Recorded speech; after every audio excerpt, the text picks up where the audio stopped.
ತುರುವೇಕೆರೆ ತಾಲೂಕಿನಲ್ಲಿ ನಡೆಯುತ್ತಿರುವ ಧರಣಿ ಸ್ಥಳದಲ್ಲಿ ರೈತ ಮುಖಂಡ ಮಲ್ಲಿಕಾರ್ಜುನ್ ಮಾತನಾಡಿ 2019ರಿಂದ ಅಕ್ರಮ ಕಲ್ಲು ಗಣಿಗಾರಿಕೆ ಪ್ರಾರಂಭಗೊಂಡಿದ್ದು ಸುತ್ತಮುತ್ತಲ ಗ್ರಾಮಸ್ಥರಲ್ಲಿ ಆರೋಗ್ಯ ಸಮಸ್ಯೆಗಳು ಹೆಚ್ಚಾಗಿದೆ. ಅಕ್ರಮ ಕಲ್ಲು ಗಣಿಗಾರಿಕೆಯಿಂದ ಬರುವ ಧೂಳಿನಿಂದ ವ್ಯಕ್ತಿಯೊಬ್ಬರು ಅಸ್ತಮಾ ಕಾಯಿಲೆಯಿಂದ ಮೃತಪಟ್ಟಿದ್ದಾರೆ. ಇದರಿಂದ ಈ ಹಿಂದೆಯೂ ಹೋರಾಟಗಳು ನಡೆದು ನೆಪ ಮಾತ್ರಕ್ಕೆ ಗಣಿಗಾರಿಕೆ ಸ್ಥಗಿತಗೊಳಿಸಲಾಗಿತ್ತು ಎಂದರು.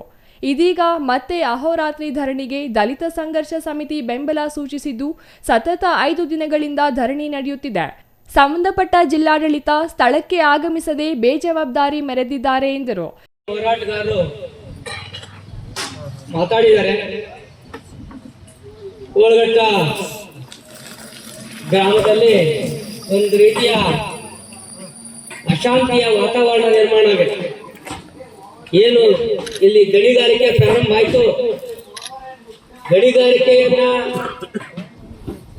ಲೈಸೆನ್ಸ್ ಕೊಡೋದಕ್ಕೆ ಪೂರ್ವಭಾವಿಯಾಗಿ ಅದಕ್ಕೆ ಸಂಬಂಧಪಟ್ಟಂತ ಏನು ಪರಿಸರ ಇಲಾಖೆ, ಗಣಿಗಾರಿಕಾ ಇಲಾಖೆ ಮತ್ತು ಜಿಲ್ಲಾಧಿಕಾರಿಗಳು ಈ ತಾಲೂಕಿನ ತಾಲೂಕು ಆಡಳಿತ ಪರಿಶೀಲನೆ ಮಾಡಿ ಅದು ಸೂಕ್ತವಾಗಿದೆಯೇ ಇಲ್ವೇ ಅಂತೇಳಿ ಅವರು ಕೊಡಬೇಕಾಗಿತ್ತು.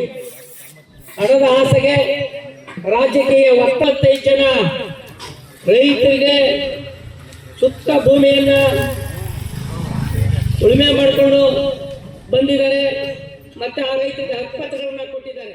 ರೈತ ಸಂಘದ ಜಿಲ್ಲಾಧ್ಯಕ್ಷ ಧನಂಜಯ್ ಆರಾಧ್ಯ ಮಾತನಾಡಿ, ಅಕ್ರಮ ಕಲ್ಲು ಗಣಿಗಾರಿಕೆಯಿಂದ ಬರುವ ರಾಸಾಯನಿಕ ತುಂಬಿದ ಧೂಳಿನಿಂದಾಗಿ ಪ್ರಾಣಿ ಪಕ್ಷಿಗಳ ಪೀಳಿಗೆ ನಶಿಸಿ ಹೋಗುವ ಆತಂಕ ಇದೆ. ಅಕ್ಕಪಕ್ಕದ ಕೆರೆ ಕಟ್ಟೆಗಳಿಗೆ ರಾಸಾಯನಿಕ ಮಿಶ್ರಣ ನೀರು ಸೇರಿ ಕಲುಷಿತವಾಗುವ ಸಾಧ್ಯತೆ ಇದೆ ಎಂದರು. ಇಷ್ಟೆಲ್ಲ ಸಮಸ್ಯೆ ಇದ್ದರೂ ಕ್ರಷರ್ ಮಾಲೀಕರು ರೈತರ ಮೇಲೆ ಹಲ್ಲೆ ನಡೆಸಲು ಮುಂದಾಗಿದ್ದಾರೆ.